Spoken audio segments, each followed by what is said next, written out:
à vous communauté, mon nom est Yves Lantier et bienvenue à Résumé l'actualité avec une pointe d'humour et d'humanisme. Alors aujourd'hui communauté, je vais vous parler d'un sujet qui est un sujet qui avait énormément fait peur et ce pendant une bonne période de temps. Alors c'est quelque chose qui s'est passé en Thaïlande et puis là il y a peut-être la possibilité d'un dénouement qui va être un dénouement heureux. Mais pour l'instant on ne sait pas encore au niveau des développements, on ne sait pas encore comment ça va se terminer. Qu'est-ce qui est arrivé, c'est qu'il y a un entraîneur avec son équipe de jeunes footballeurs ou de jeunes joueurs de soccer qui avait été visiter une mine ou des tunnels, je me rappelle plus exactement. Et puis ces personnes-là, malheureusement, n'avaient pas le droit, en fait.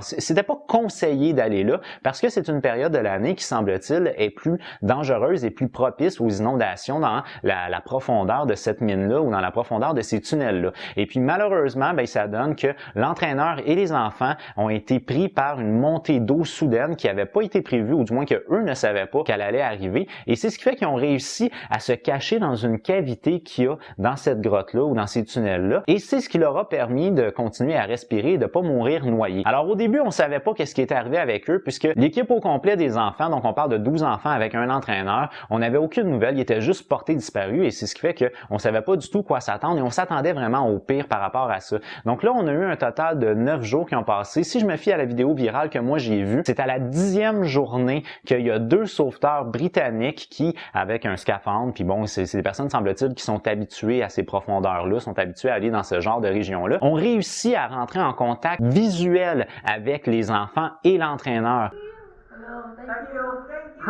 How many of you? 13. Brilliant.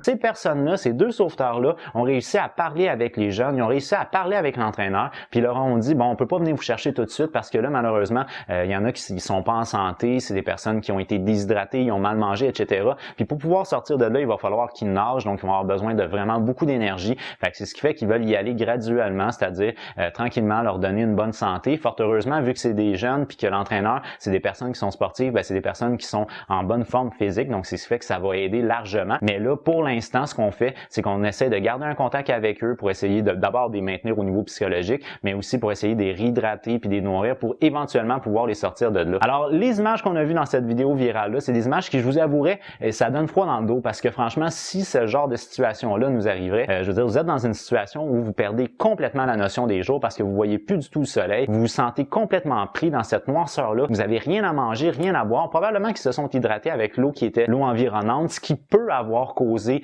des vomissements puis la diarrhée aussi, ça on n'a pas les détails là-dessus pour l'instant, mais ce qui peut causer des problèmes de santé si jamais l'eau était infectée par quelque chose. Fait que franchement, félicitations à cette équipe-là qui a réussi à garder, d'une certaine manière, qui ont réussi à garder le moral puis qui ont eu un instinct de survie suffisant qui leur a permis de subsister au travers du temps. On parle à peu près une dizaine de journées là-dedans parce que je pense que tu as de quoi pouvoir virer fou dans une telle situation-là, d'être pogné dans une cavité noire comme ça. Fait que franchement, chapeau à ces jeunes-là et j'espère, et à l'entraîneur aussi, et j'espère que tout va bien se terminer pour eux. Sur cette communauté, pour moi, c'est déjà tout. Je vous remercie immensément d'avoir regardé ma vidéo. Si vous l'avez aimé, n'oubliez pas de donner un petit j'aime. Si vous l'avez vraiment aimé, bien entendu, vous pouvez la partager. Moi, je vous donne rendez-vous sur ma prochaine vidéo, mais d'ici là, je vous dis, j'ai déjà hâte de vous voir. As always! Bye!